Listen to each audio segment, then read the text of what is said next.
which I used to have a problem with that, but I've come to the realization more recently that, especially with the Tibetan Book of the Dead, I mean, this book is the best book I've read in a long time. The Bible's the best book ever, and the Tibetan Book of the Dead is the best book ever. And these two books have the truth in them. The Tibetan Book of the Dead mentions the Catholic, books as being part of the truth. The truth is in a lot of different places. And when you start to see them in these different places, you can recognize them and put those truths together and say, yeah, that is a universal truth. The Greeks had it, the Talmud, the Jews had it, the Christians have it, the Buddhists have it. They're saying the same thing. But anyway, what I realized was that it's possible, I really believe this now, that what we do before we're born is we pick our parents.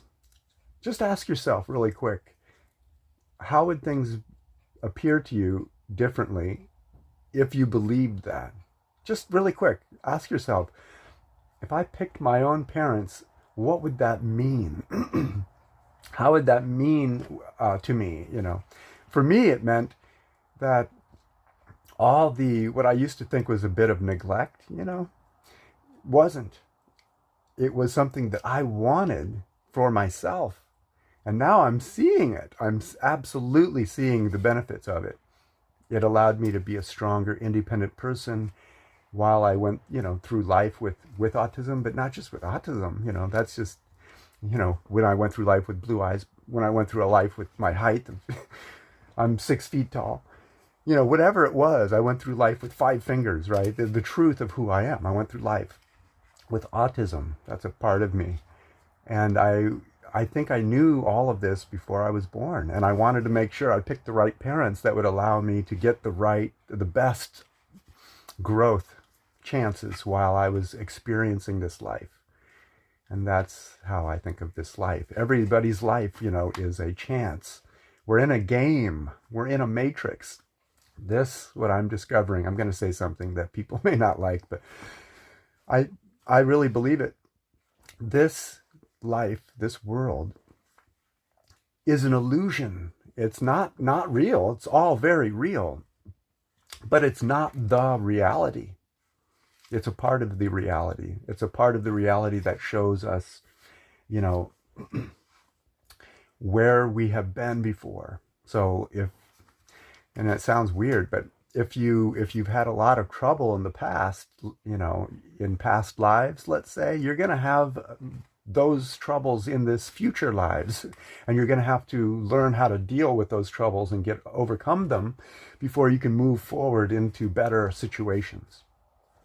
And so if you know that before you're born, you're going to pick parents that are going to help you find a better way of overcoming your troubles, so you can come again in a better situation and keep moving forward until you reach nirvana.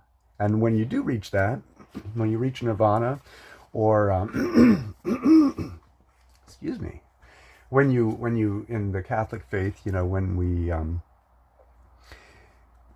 we are resurrected, and see the face of God. That's the truth. That's the freedom. We call it seeing the face of God.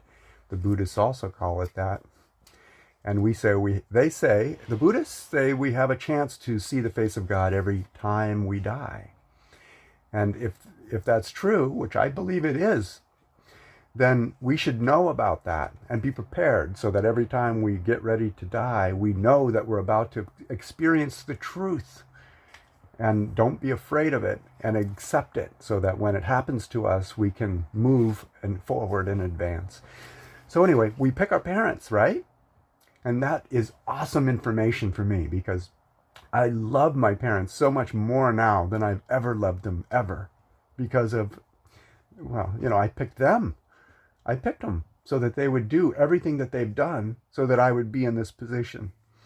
And it was psychologically, a whirlwind, a boon. It helped me so much. It was like a bonanza of good feeling. So one of the things that allowed me to do was be a strong personality at a very young age, and allow me to understand that, you know, if I found something like coffee and it was helping me out, I'm going to drink coffee. Even if I'm in the 6th grade and an adult is saying, maybe you shouldn't be buying this coffee. Should I sell you the coffee? And I have to convince them to, yeah, go ahead and buy me the coffee, or sell me the coffee, you know, because I'm a kid. Same thing with marijuana. When I was 14, I would have family members say, you know, don't do that. That's not good. And I would basically have to not share all the truth, you know, so that they would feel okay and think that I wasn't doing something that they felt bad about. But I'm still going to do it because I know in my heart, I know in my person that it's the right thing to do.